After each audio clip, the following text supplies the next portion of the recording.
ちのく一周温泉一人旅。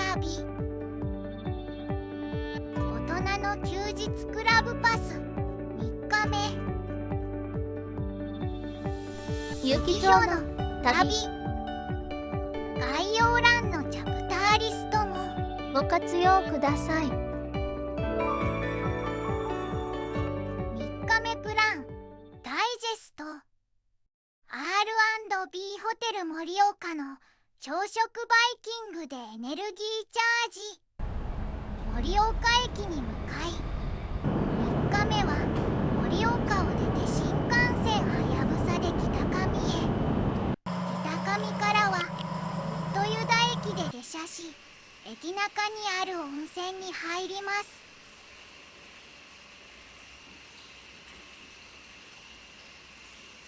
お昼は錦秋湖の見えるネブラキカフェのテラスでスパゲッティ。ホットユダからは再び北上線で横手へ。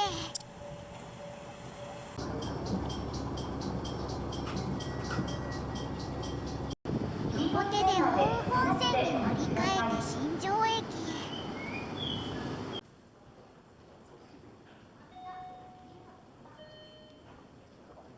新庄駅では人工温泉がついている植栽の宿奥山に宿泊します。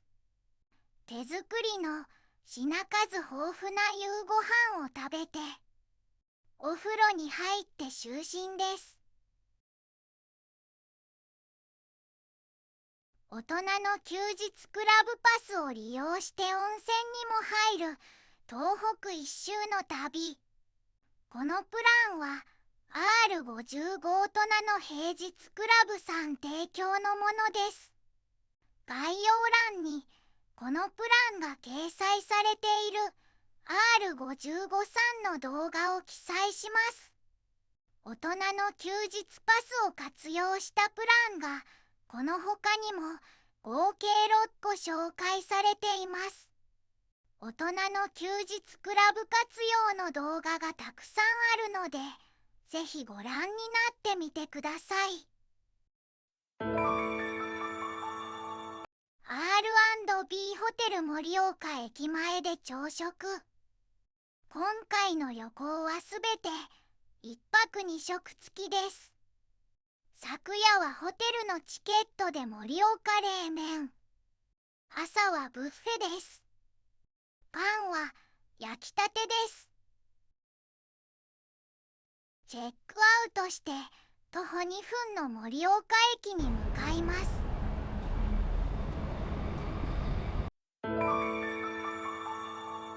新幹線はやぶさで北上駅へ。9時6分発はやぶさ108号東京行きに乗ります。去年グリーン車を取った新幹線に乗り遅れた経験から駅には早めに到着するようにしています。隣のホームにはやぶさと小町がくっついた新幹線がいました。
行東京行きに乗りました。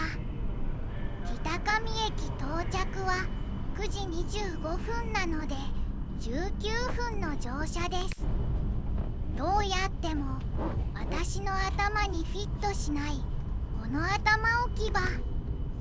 足元は広くもなく狭くもないです。一番後ろの席です。座ると窓のところに柱があってちょっと見にくいかも。テーブルは開くとお腹の前まで来て深いです。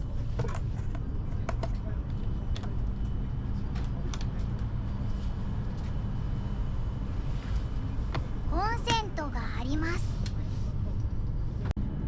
盛岡駅を帝国通り出発しました。赤林山、箱ヶ森、南昌山、東根山などの山々が連なり、とても綺麗な景色です。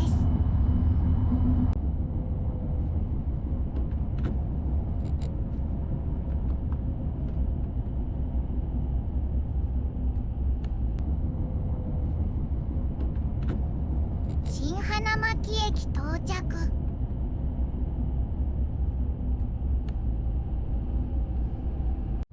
次が北上駅です。振り遅れないようにドアに向かいました。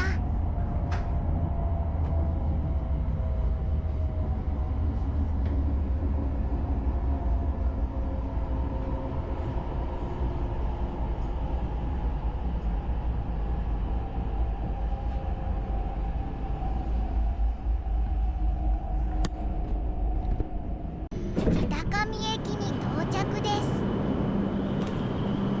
ご乗車ありがとうございました。北上。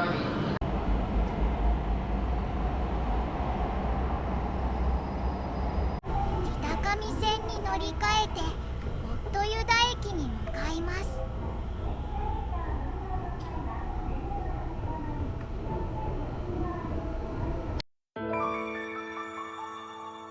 北上線でホット湯田駅へ。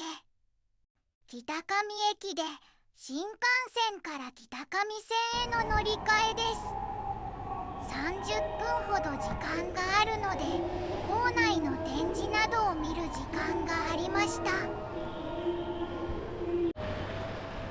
9時55分発横手行きは0番線です。0番線は珍しいですよね。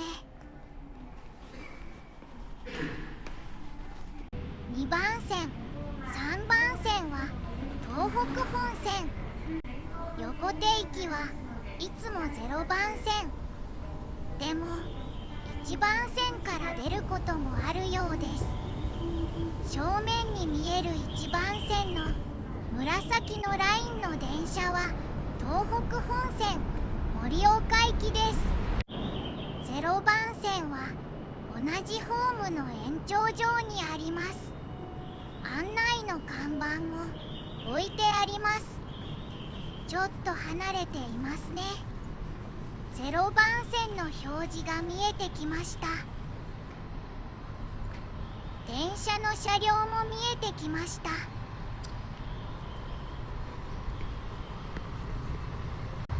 ちらがホット湯田駅まで乗る北上線の車両です。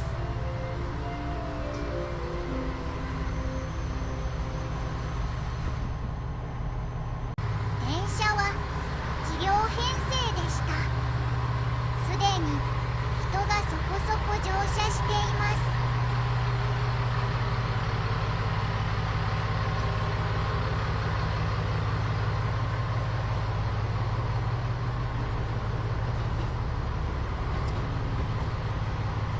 ドア横のボタンを押して乗車します。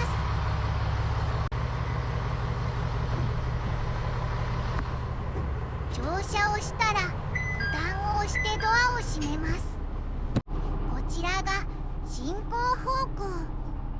駅員さんに聞いたところ、ここに立っていても良いということでしたので、しばらくここに立って乗車することにしました。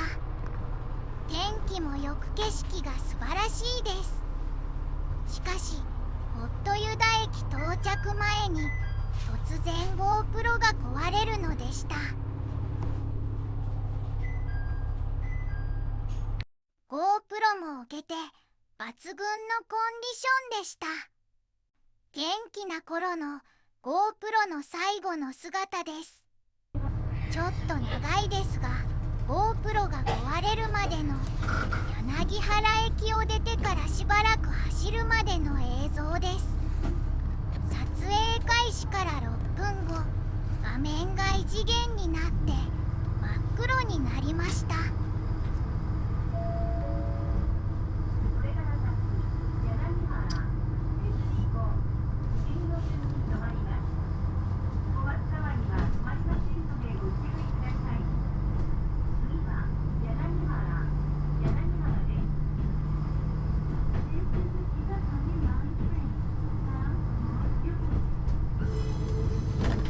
9時55分北上出発でホットユダ駅には10時39分到着、約45分の乗車です。北上線は今年で100年、歴史ある路線です。ホットユダ駅手前から錦秋湖の景色がとても綺麗です。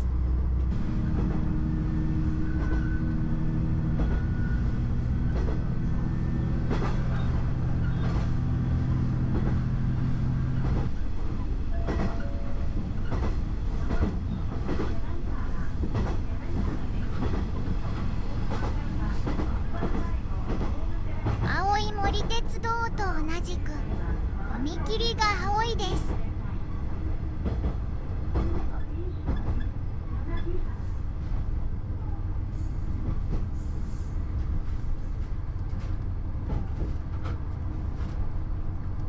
柳原駅に到着です。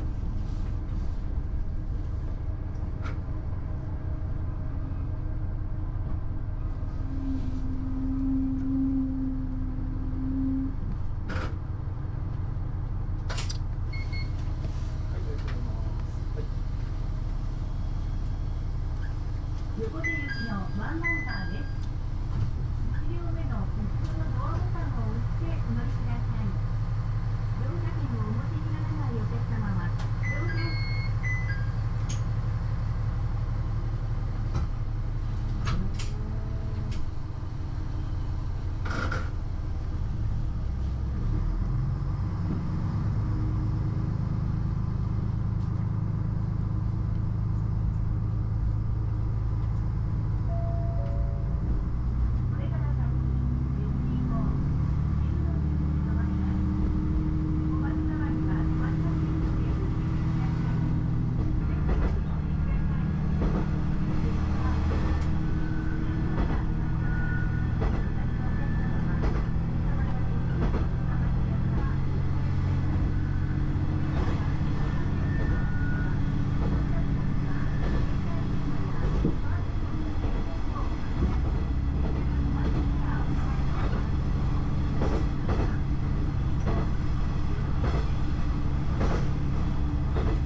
この後突然 GoPro が壊れました。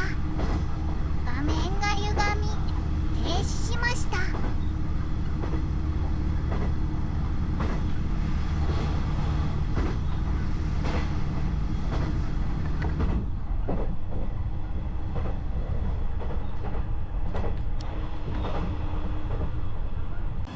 こからカメラで手持ち撮影です。横目駅までは左に流れていた我が川が川を渡り右側に来ます。動画の手ぶれモードがないので画面が揺れます。岩沢駅に到着です。岩沢には水場将軍聖地があります。見頃は桜と同じ頃だそうです。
近くを走っているはずですが全く見えません。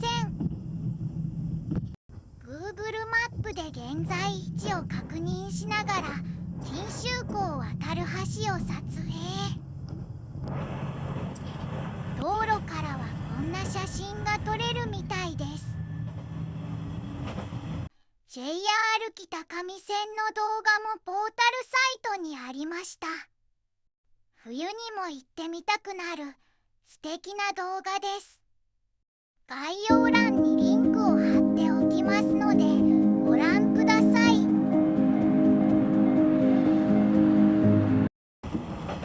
白いマット橋が右に見えます。旧マット橋も湖水面ギリギリに見えることもあるそうです。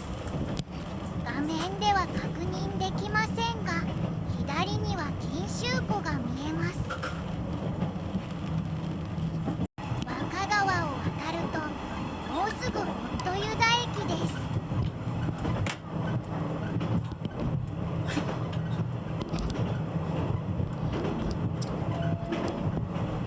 ホットユダ駅到着です。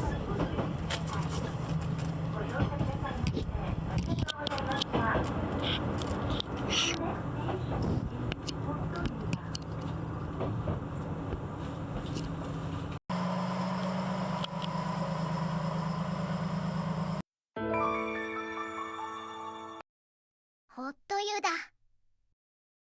ホットユダは駅構内にある温泉です。駅と売店と温泉は駅構内でもつながっています。貸し切り風呂もあり50分2000円で5人まで入れます。予約はできません。当日空いていれば入れます。貸し切り風呂の料金を支払えば貸し切りではない温泉の方も入れます。これはお得です。一人ですが貸し切り温泉にしました。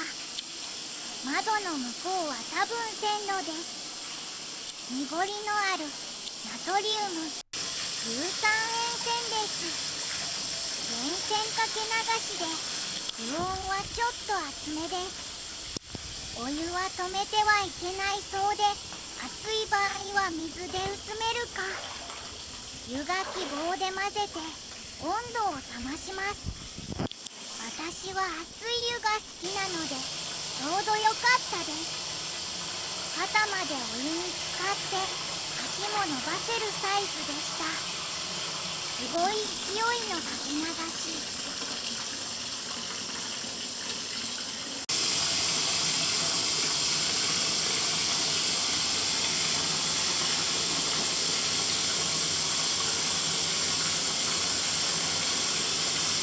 貸し切りではない普通の温泉に来ました。こちらの特徴は信号機があることでしょう。黄色は電車発車の30分前から15分前、赤色は電車発車の15分前から発車時間です。温泉は厚め、普通、ぬるめの3つの浴槽があります。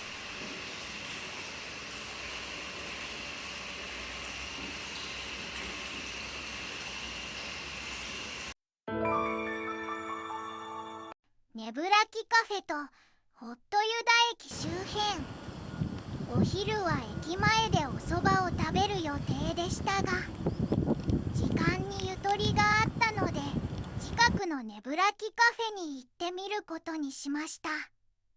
駅前には足湯もあります。6月ですが気温が高く暑くて誰も入っていません。駅前の鬼ヶ瀬川に架かるホットサンボ橋です。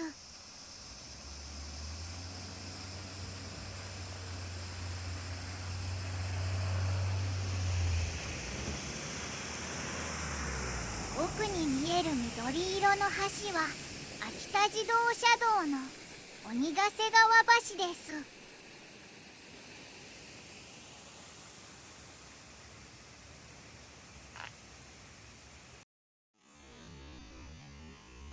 ねびらきカフェは駅前から徒歩3分です。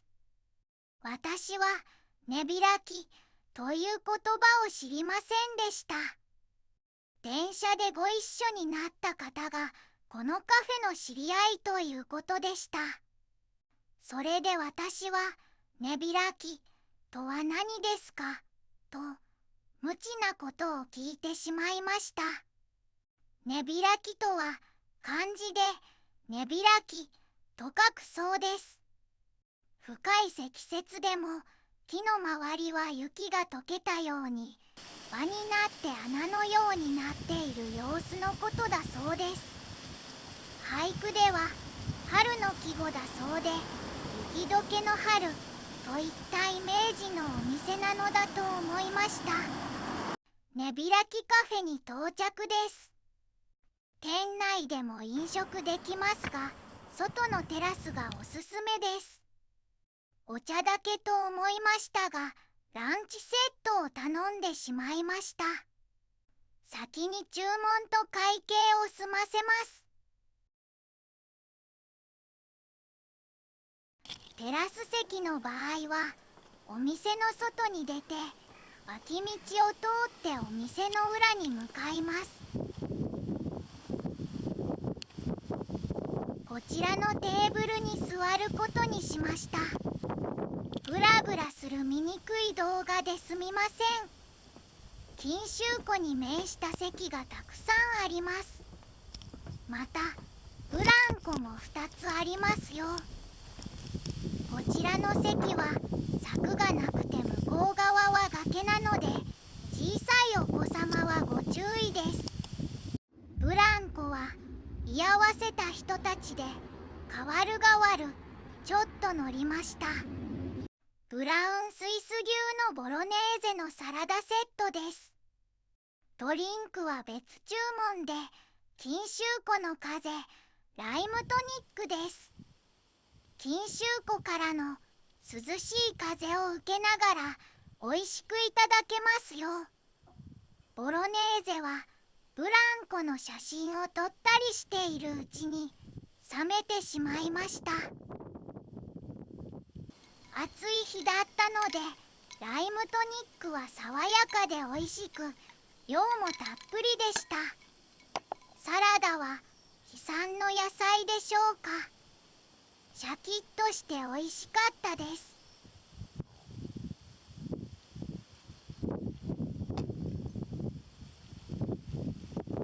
ごちそうさまでした。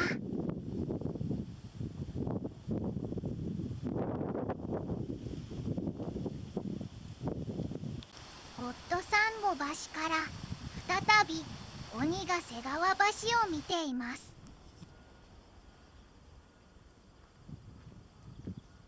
本当はここでお蕎麦を食べる予定でしたが、お腹いっぱいです。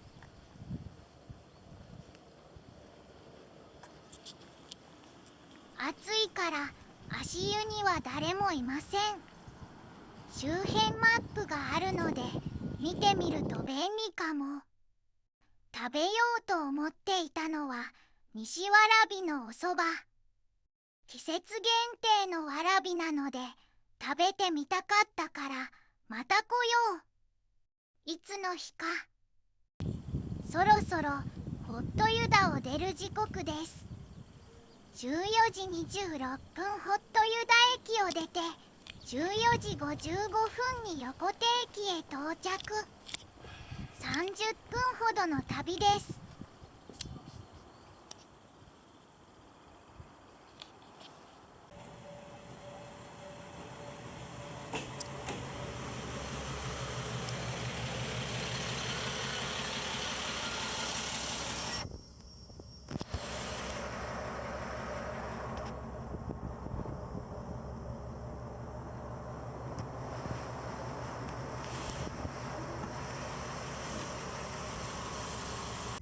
そろそろ出発の時間。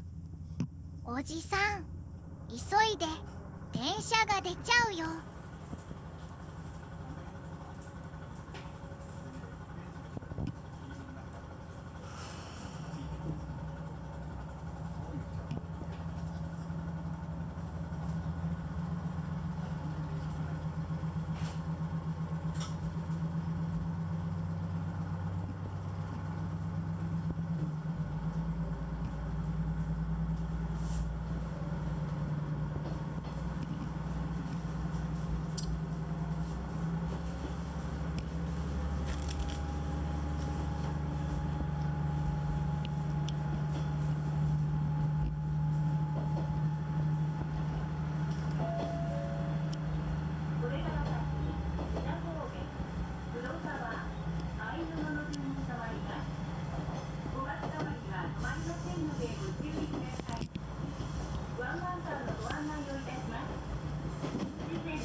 りの鬼ヶ瀬橋の下をくぐりました。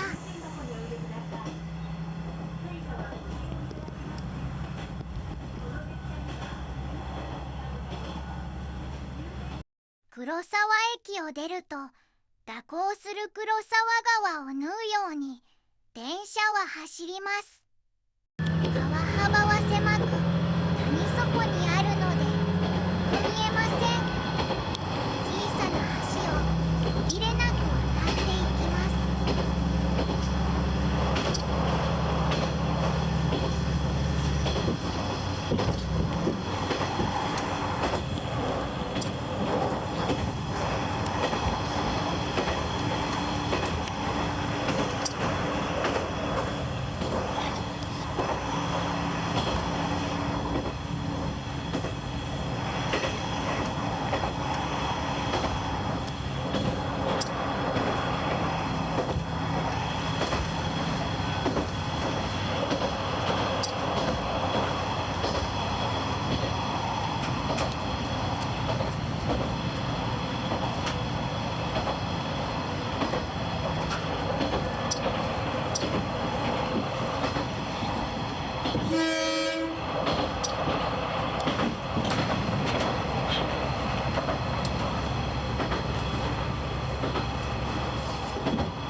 14時55分、秋田県の横手駅に到着です。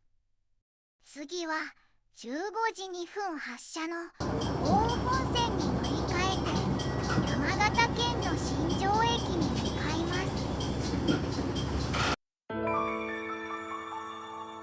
東北本線で新庄駅へ。横手駅での乗り換え時間は7分。案内板を確認して新庄駅の2番線に向かいます。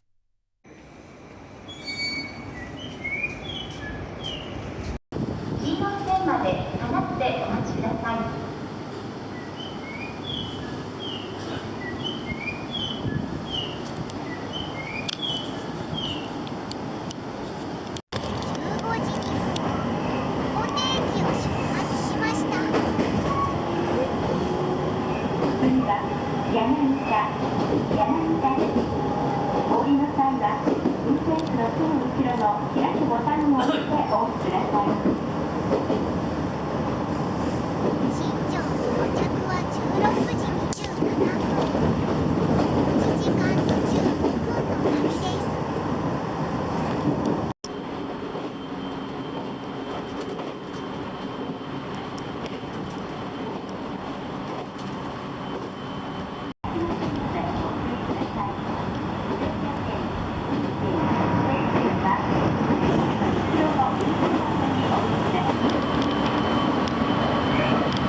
これ、初見で読める人はいるのでしょうか。氷のお客様は先頭車両の1番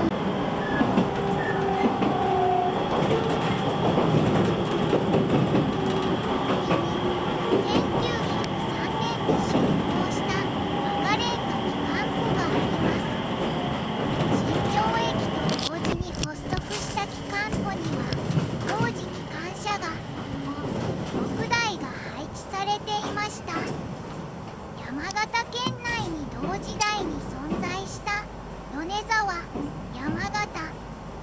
型の各駅の機関庫はすでに解体されています。1903年の新庄駅開業当時から存在するこの立派なレンガの機関庫は大切に残したいですね。見えませんでしたが、今も稼働可能な転車台も残っています。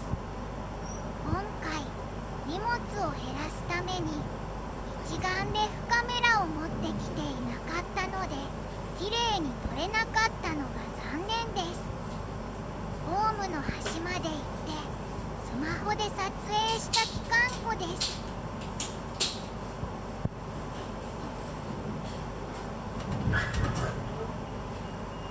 16時27分、新庄駅到着です。今日の電車の旅はこれで終わりです。今日の宿泊先は植栽の宿福山です。人工温泉の浴場があるので夕ご飯を食べてお風呂に入ってのんびりします。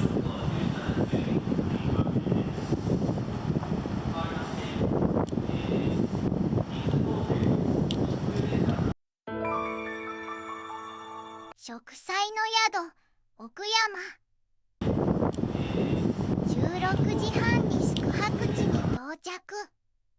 今までと比較してちょっと早めの時間です。旅行も3日目。ただ電車で移動しているだけですが、さすがに疲れが出ています。新庄観光の体力が残っていないのでまっすぐ宿に向かいます。新庄駅西口から徒歩6分です。宿に到着しました。宿の詳細動画は別で作る予定です。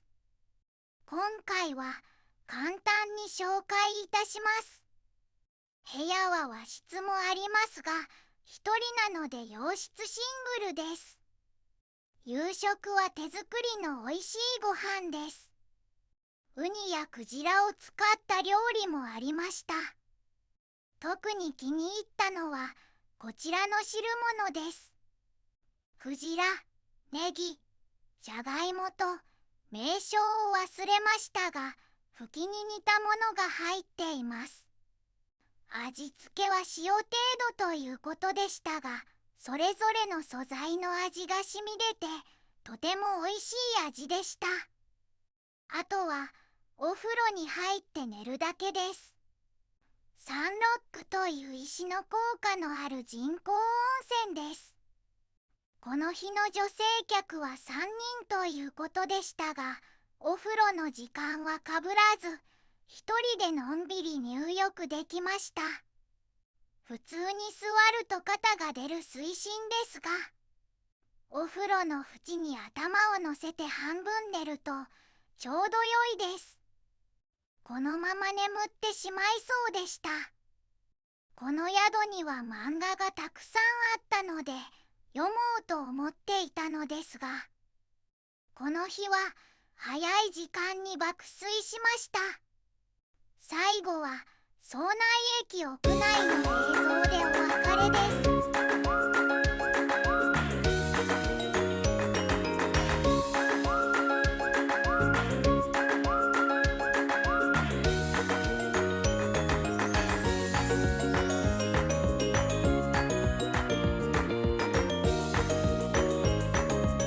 この動画が参考になりましたら高評価、チャンネル登録よろしくお願いします。